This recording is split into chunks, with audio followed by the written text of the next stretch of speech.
Hey everyone, a huge warm welcome to all our Year 7 students. You're tuning in to the 8th explainer in our Viking series.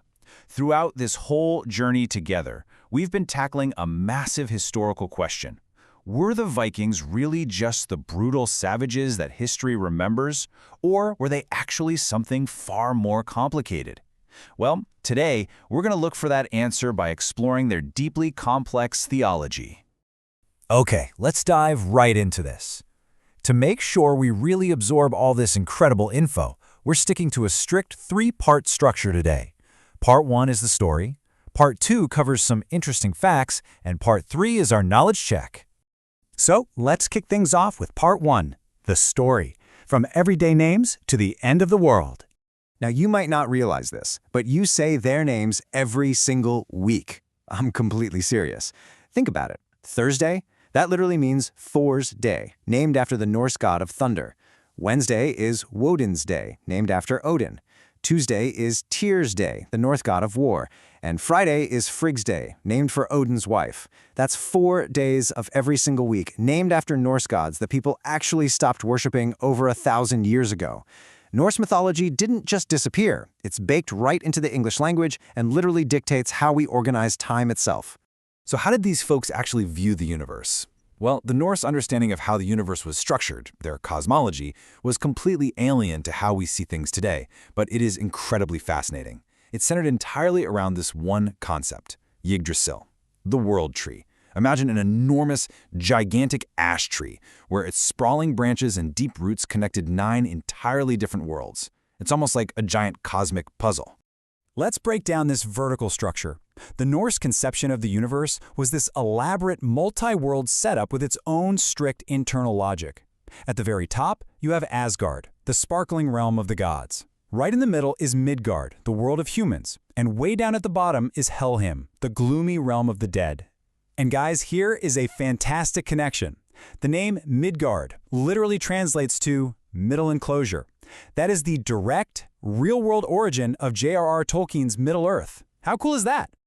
Now, the number 9 is massively significant in Norse belief. Let's talk about Odin, the chief of the Norse gods, the Allfather. He wasn't just your typical simple warrior king. He was entirely obsessed with wisdom.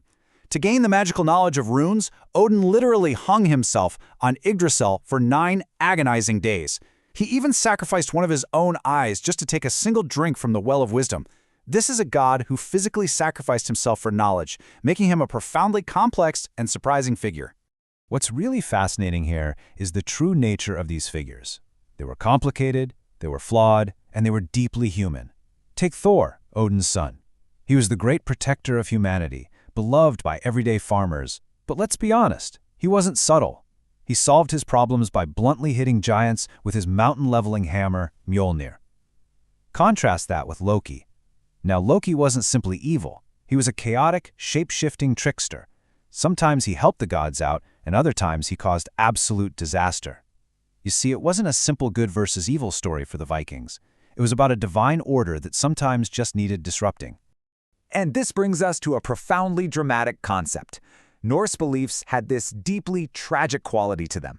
Fallen warriors, chosen by divine female figures called Valkyries, went to Valhalla, Odin's great hall, to feast and prepare for the end of time. This terrifying apocalypse was called Ragnarok. In this final, ultimate battle, most of the great gods, including Odin and Thor, knew they would die. The world would be completely destroyed and only then reborn. Look at the quote on the screen. The gods knew they would die, they fought anyway.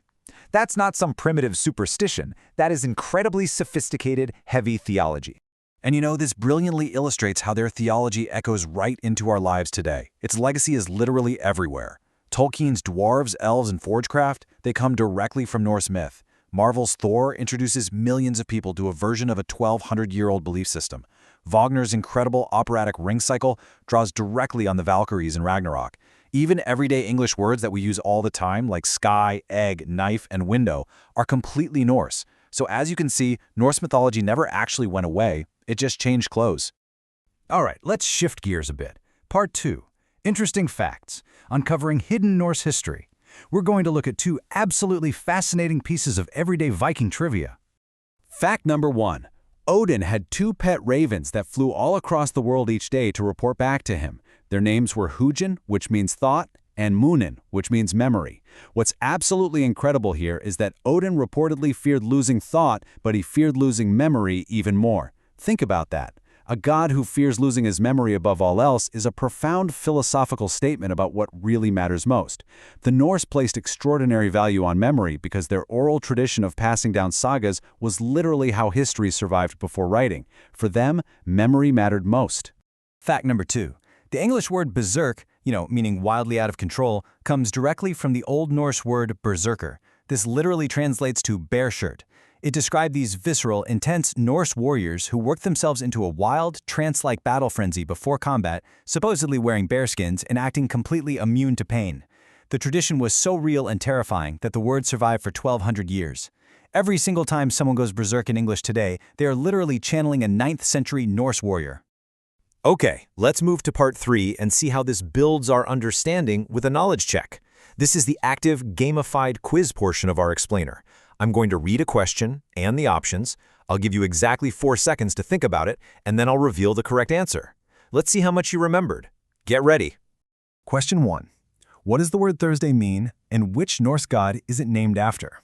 Is it A, Thunder's Day, B, Thor's Day, C, Tyr's Day, or D, Thing Day? You have 4 seconds.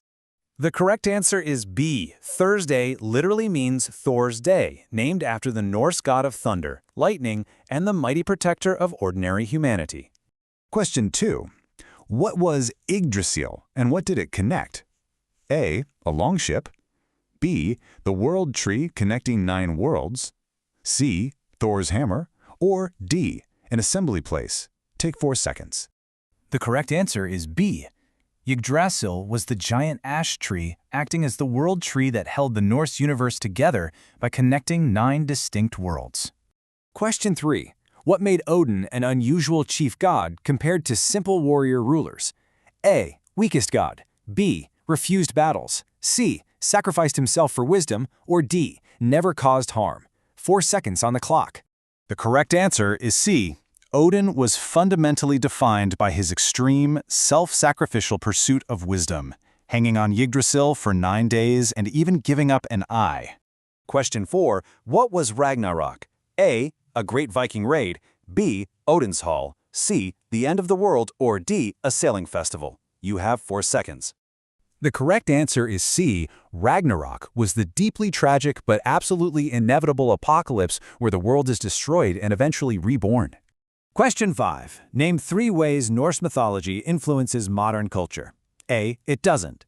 B. English words, Tolkien, days of the week. C. Only in Scandinavia. Or D. Only in Viking films. The correct answer is B. The enduring legacy of Norse belief survives vividly through our days of the week, thousands of everyday English words, and modern pop culture, like Tolkien's fantasy worlds. Excellent work today, everyone. We've seen firsthand that the Vikings were far from simple, brutal savages. They actually had a profoundly rich, structured, and incredibly tragic view of the universe. But hey, we are definitely not done uncovering their secrets. Next time on The Explainer, we're looking at Viking women. How much power did they actually have? The answer may surprise you. See you then.